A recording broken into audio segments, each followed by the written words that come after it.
et sœurs, bonsoir.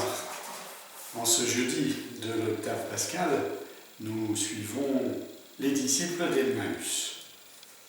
Ils ont reconnu Jésus à la fraction du pain et s'en sont donc retournés à Jérusalem annoncer la bonne nouvelle aux apôtres qui eux-mêmes font état de la résurrection du Seigneur. Et dans ce passage que nous pouvons partager aujourd'hui, c'est justement la scène où les disciples sont revenus à Jérusalem, ils sont rassemblés, le groupe est au complet, les 11 apôtres et leurs compagnons, et voici que Jésus apparaît à ses disciples dans l'évangile de Luc et leur dit « La paix soit avec vous ». Ces premiers mots du Christ ressuscité à ses apôtres, la paix soit avec vous. C'est la manière qu'a Jésus de les saluer, par la paix. Il ne leur dit pas bonjour, c'est moi, j'ai gagné, je suis ressuscité. Non. Il les salue par le don de la paix. La paix soit avec vous. Ces mots sont si précieux que vous savez que l'Église les a repris dans le trésor de l'Eucharistie. Elle l'utilise à chaque célébration. Le Seigneur nous redonne sa paix, la paix du ressuscité. Cette paix, c'est la paix qui vient de la certitude de l'amour vainqueur. La mort est vaincue, Christ est ressuscité. Et de fait, nous avons là une source intarissable de paix. Alors, en ces temps difficiles de confinement, laissons-nous peut-être rejoindre par cette paix du ressuscité.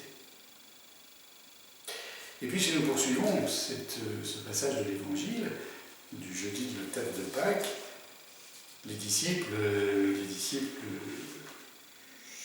sont dans la crainte devant la manifestation du ressuscité. C'est la première fois pour eux qu'ils le rencontrent. Alors ils sont dans la crainte et la frayeur. Il faut que Jésus les rassure. Le mot est faible. Il faut que Jésus se fasse reconnaître. Et dans l'évangile de Luc, cette reconnaissance de Jésus par ses apôtres se fait de manière très, très, très concrète. Il faut que Jésus leur fasse comprendre que c'est bien lui, avec son corps et son âme, avec toute sa personne, c'est lui. Il va leur montrer ses mains, son côté, non pas pour qu'ils le touchent, comme avec Thomas, mais pour qu'ils se rendent compte que, oui, c'est pas un fantôme, c'est un esprit et un corps. C'est toute l'humanité de Jésus ressuscité qui vient vers eux. J'ai un corps. Et dans leur joie, nous dit l'évangéliste, ils étaient toujours saisis d'étonnement. Alors il faut que Jésus leur montre que ce corps il est toujours fonctionnel, entre guillemets, et il va manger devant ce morceau de poisson grillé. Il est vraiment ressuscité et il est vraiment vivant. Et puis dès lors qu'ils le reconnaissent, comme pour les disciples d'Emmaüs, nous avons ce petit verset qui passe bien souvent inaperçu devant la surprise de la reconnaissance de la résurrection. Eh bien, les disciples rassemblés autour de Jésus, eux aussi, comme les disciples d'Emmaüs, vont avoir droit à une catéchèse accélérée, le cours supérieur. Il ouvrit leur intelligence à la compréhension des Écritures. Jésus ressuscité qui fait comprendre à ses apôtres, leur fait saisir combien la résurrection, la victoire de l'amour sur la mort éclaire toute l'alliance de Dieu avec notre humanité. Et c'est une fois cet éclairage donné que Jésus va les envoyer en mission. Ainsi était-il écrit, conclut-il, que le Christ souffrirait, qu'il ressusciterait d'entre les morts au troisième jour, et que la conversion serait proclamée en son nom pour le pardon des péchés à toutes les nations, en commençant par Jérusalem. À vous d'en être les témoins.